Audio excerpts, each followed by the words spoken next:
இன்னைக்கு புகழஞ்சலி வழங்குவதற்காக அனைவருமே காத்துக்கிட்டு இருக்கோம். அப்போது அவர் எந்த அளவுக்கு நம்ம மனசில் நிறைஞ்சிருக்கார் அப்படிங்கிறது இங்கே வந்திருக்க அனைவருடைய முகங்களை பார்க்கும்போதே தெரியுது. இப்பொழுது திரு ஆர்.கே. செல்வமணி அவர்களை புகழஞ்சலி வழங்க மேடைக்கு அழைக்கிறேன்.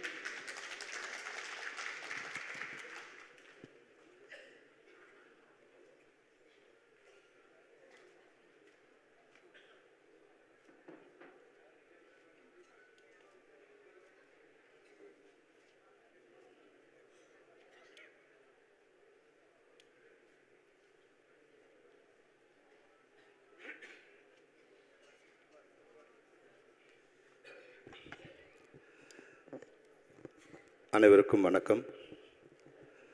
குறிப்பாக விஜயகாந்த் சாரோட நினைவஞ்சலியை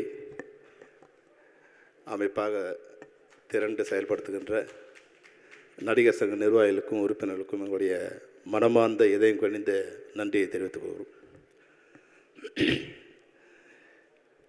சாதாரணமாக செல்வமணியாக இருந்த என்ன, திரைப்படக் கல்லூரியில் மாணவனாக இருந்த என்ன, இன்றைக்கி உலகம் முழுக்க ஆர்.கே. செல்வமணிங்கிற பேரில் அறிய வைத்த ஒரு மாபெரும் மனிதர் விஜயகாந்த் சார்.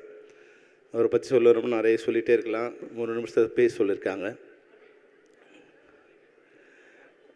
அவர் நடிகர் சங்கத்துக்கு மரியாதை ஏற்படுத்தியிருந்தவர்.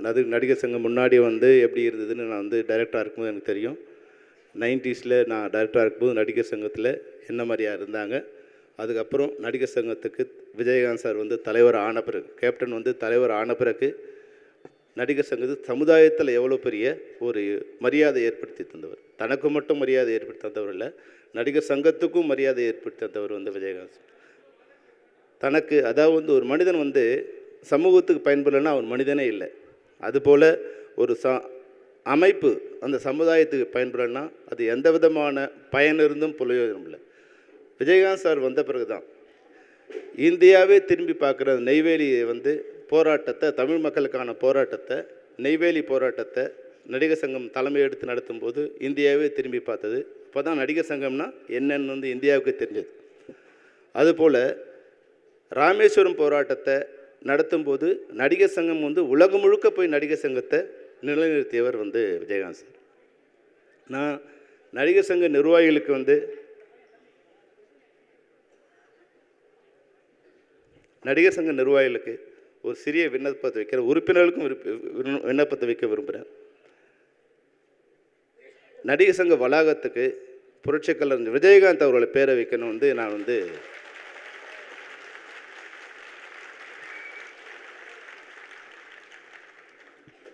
ஏன்னா நடிகர் சங்கம் இன்னைக்கு இந்த இவ்வளவு மரியாதையாக தலை நிமிர்ந்து நிற்குதுன்னா, அது புகழ் உச்சத்தை தொட்டதுன்னா அது விஜயகாந்த் சாரால் தான், கேப்டனால தான் இருக்கும். அதுக்கு பேர் வைக்கலாமா வேணாமான்னு விவாதம் பண்ணுறதே நான் அவமானப்படுத்துகிற மாதிரி ஒரு விஷயமாக நான் நினைக்கிறேன். எந்த விவாதமும் இல்லாமல் நிர்வாகிகள் அப்படி உறுப்பினர்கள் வேணான்னு சொன்னால் அந்த பதவியே வேணான்னு போயிடணும்னு நான் நினைக்கிறேன். நடிகர் சங்கத்துக்கு நாங்கள் விஜயகாந்த் சார் பேரை தான் வைப்போம் அப்படின்னு தான் சொல்லணுமே தவிர, நாங்கள் உறுப்பினர்களை கேட்டு வைப்போம். நான் அதிகமாக பேசுகிறதா இருந்தால் நாசரோ விஷாலோ என்னை மன்னிக்கணும். நான் என்னோடய உணர்வை சொல்கிறேன். ஏன்னா இதை விட இன்றைக்கி தமிழக முதல்வர் 2 முறை தமிழக முதல்வர் 2 முறை பார்த்து போனதால் விஜயகாந்த் சாருக்கு பேர் இல்லை, முதல்வருக்கு பெரிய பேர். அப்பா 2 முறை சிஎம் விஜயகாந்த் சாரை பார்த்தாரு, முதல்வர் அதனால் பெயர் அணிஞ்சார். இன்றைக்கி பெரிய பரிச்சயம் இல்லைன்னா கூட தமிழக மேடைகளில் பிரதமர் கூட விஜயகாந்த் சார் பேர் கேப்டன் சொல்ல வேண்டிய அவசியத்தை விஜயகாந்த் சாரோட மரணம் ஏற்படுத்தியிருக்கு. அதுபோல் விஜயகாந்த் சார் பேர் வைக்கிறதால, கேப்டனோட பேரை வைக்கிறதால நடிகர் சங்க வளாகம் தான் புகழ் பெருமை தவிர விஜயகாந்த் சாருக்கு எந்த பேரும் அதனால் வந்துட போகிறதில்லை. அதனால் தயவு செய்து நாம் புகழஞ்சி செலுத்துவதாக இருந்தால், நடிகர் சங்கம் தன்னுடைய நன்றி கடனை திரும்ப செலுத்துவதாக இருந்தால், நான் விஜயகாந்த் சார் போய் கேட்டேன், எப்படிப்பட்ட மனிதர் விஜயகாந்த் சார் ஒரே வார்த்தையில் சொன்னேன். அந்த எந்த புகழையுமே தான் எடுத்துக்க விரும்பலை. அவர்கிட்ட போய் நான் கேட்டேன். ஏன்னா நான் D40 நடத்தும்போது எங்களுக்குள்ள ஒரு பிரச்சனை பில்டிங் எப்படி வாங்குறது அப்படிங்கும்போது நான் விஜயகாந்த் சார்கிட்ட போய் கேட்டேன், சார் பணம் எப்படி பண்ணீங்க, எப்படிலாம் அந்த கடையெல்லாம் அடைச்சிங்கன்னு. அப்போ அதெல்லாம் எனக்கு தெரியாதுப்பா, அதெல்லாம் பணம்லாம் கொண்டு வந்து கொடுத்தா சரத்குமார் கொடுத்து தான், நீ போய் சரத்குமார் கேளுப்பா, அதான் அவர் தான் கொஞ்சம் பேசி அதெல்லாம் செட் பண்ணார், எனக்கு விஷயம்லாம் தெரியாதுன்னார். அதாவது அந்த புகழை கூட தான் எடுத்துக்கணும்னு நினைக்க தெரியாத ஒரு உண்மையான மனுஷன் யார். அதுபோல் உலகத்தில் இல்லை, இந்தியாவில், உலகத்தை பற்றி எனக்கு அவ்வளோவா தெரியாது, இந்தியாவில் எந்த தலைவனும் பொது சொத்தை எடுக்காத தலைவன் இல்லை. எவ்வளோ பெரிய மகாத்மா காந்தி கூட பொதுவான ஒரு இடத்துல போதிச்சாங்க, ஆனால் தன்னுடைய இடத்துல சமாதி அடைஞ்ச ஒரே தலைவர் வந்து விஜயகாந்த் சார் தான். அதுக்காக கூட அவர் வந்து ஒரு இடத்துல போய் பொது இடத்துல அவர் வந்து அடக்கமாகல, தான் விலை கொடுத்து வாங்கிய இடத்துலையே தன் சமாதி அடைஞ்சு. எவ்வளோ பெரிய மனுஷன் பாருங்கள். ஒரு பைசா கூட வந்து இருந்த வரைக்கும் தன்னுடைய சொத்தை கொடுத்தாரு, பணத்தை கொடுத்தாரு. இறந்த பிறகு கூட வந்து பொதுவான சொத்து, மக்கள் சொத்து எதுவும் எனக்கு வேண்டான்னு தன்னோட இடத்துலையே வந்து அவர் போய் படுத்துட்ருக்கார். இதை விடந்த ஒரு புகழ் வந்து யாரும் அவர் கொடுக்க போகிறதில்லை. அதனால் வந்து நடிகர் சங்க நிர்வாகிகளுக்கு மீண்டும் என்னுடைய தாழ்மையான விண்ணப்பம், அந்த கட்டடத்துக்கு அவரோட பேரை வைக்கணும். இந்த மேடையில் அறிவித்தா சால சிறந்ததாக இருக்கும், இல்லை நீங்கள் பொதுக்குழு அறிவிச்சிருந்தாலும் அது உங்கள் விருப்பம், நீங்கள் அறிவிக்க வேண்டும் என்பது தான். அதுபோல் எனக்கு வந்து ஒரு பெரிய வருத்தம் என்னென்னா, நான் வந்து விஜயகாந்த் சாருக்காக ஒரு புத்தகம் எழுதிட்டுருக்கேன். அது சின்ன முடிஞ்சிடும். அவரோட பிறந்த நாளுக்கு அதை அந்த புத்தகத்தை ரிலீஸ் பண்ணணும்னு நினச்சி அதுக்காக நிறைய எல்லாருமே அது ஒரு டாக்குமெண்டேஷனுங்கிறதால அதை என்னால் முடிக்க முடியல, எழுதிட்டே இருந்தேன்.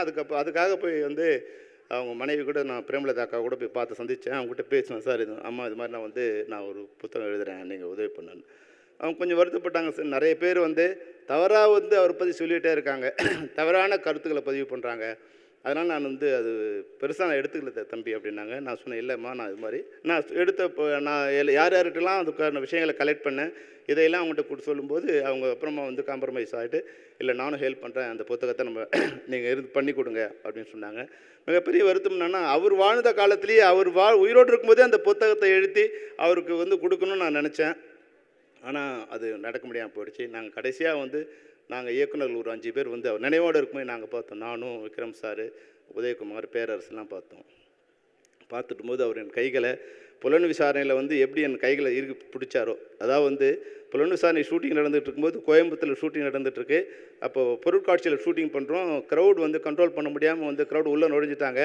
அப்போ வந்து சொல்கிறாரு, இது டைரக்டர் பிடின்னு வந்து என்ன க்ரௌடில் வந்து போலீஸ் அடிக்க ஆரம்பிச்சிட்டாங்க, தெரியாமல் அடிச்சிடுவாங்கன்னு சொல்லிட்டு என்னுடைய கைகளை அவர் இருக்கும் பிடிச்சார். அதே போல் அவரை நான் கடைசியாக சந்திக்கும் போது விஜயகுமார் வந்து அந்த பாட்டை பாட ஆரம்பித்தார். அந்த வானத்தை போல் நான் பாடும்போது எல்லார் கண்களும் அப்படியே தண்ணி வருது. அவரு கண்ணிலும் தண்ணி வந்து அவர் கைகளால் வந்து உதயகுமார் அவனோட கண்ணை துடைக்கிறார். அழுகாதங்கிற அவரால் பேச முடியல, அழாதுன்னு அப்படி வந்து கண்ணை துடைக்கிறாரு. எங்கள் 2 பேரோட கையை 2 கையில் அப்படி பிடிச்சிக்கிட்டார். அது என் மனைவிக்கு இன்னும் என் கண் முன்னாடி இருக்குது. இன்னொரு பெரிய விஷயம் என்னென்னா, 1988 டிசம்பர் 28 புலன் விசாரணை நாங்கள் பூஜை போட்டு தொடங்குற நாள். அதே டிசம்பர் 28 2023 அவர் மறையிறார். ஏதோ ஒரு வாழ்க்கையில் விஜயகாந்த் சாருக்கு எனக்கு ஒரு பிணைப்பு இருக்கிறதாவே நினைக்கிறேன். நீங்கள் விஜயகாந்த் சார் பேர் எப்போ சொன்னாலும் கேப்டன் பிரபார், கேப்டன் விஜயகாந்த் சொல்லும்போது அதில் வந்து ஒரு 10% எனக்கு பேர் இருக்கா மாதிரி நான் நினச்சிருக்கேன். கேப்டனுங்கிற பேர், ஆர்கே செல்வமணிங்கிற பேர் அவர் எனக்கு கொடுத்தா மாதிரி, கேப்டன் எல்லாரும் சொல்லும்போது அதில் ஒரு கொஞ்சம் சதவீதம் எனக்கு இருக்குது. அவர் வாழ்க்கையில் ஏதோ ஒரு பங்கு எனக்கு இருக்கா மாதிரியே ஒன்று இருக்கு. அந்த மரணம்ங்கிறது வந்து என்னை மிக மிக பாதிச்சது. என்னை மட்டும் இல்லை, இன்றைக்கி தமிழகத்தையே பாதிச்சிருக்கு. இவ்வளோ பெரிய மனுஷனுக்கு இவ்வளோ பெரிய கூட்டமாக, அவருக்கு எம்எல்ஏ இல்லை, மினிஸ்டர் இல்லை, எதிர்கட்சி தலைவர் இல்லை, வெற்றி பெற்ற ஒரு செல்வாக்கான கட்சி வந்து இதில் கூட இல்லை, வந்து சரிவான நிலையில் இருக்குது. இது மாதிரியான பல நிலையில் அவர் மரணம் தமிழ்நாட்டில் இருக்கிற மொத்த மக்களையும் வந்து திரும்பி வந்துடுச்சு. இது வரைக்கும் நான் பார்த்ததில்லை. எந்த மரணத்துக்கும் யாரும் வரலன்னா கூட வந்து யாரும் வந்து பெருசாக எடுத்துக்கல. ஆனால் இந்த மரணத்துக்கு யாராவது வரலைன்னா மக்கள் அவங்கள குற்றம் சாட்டுற அளவுக்கு மக்களோட மனநிலை வந்துடுச்சு.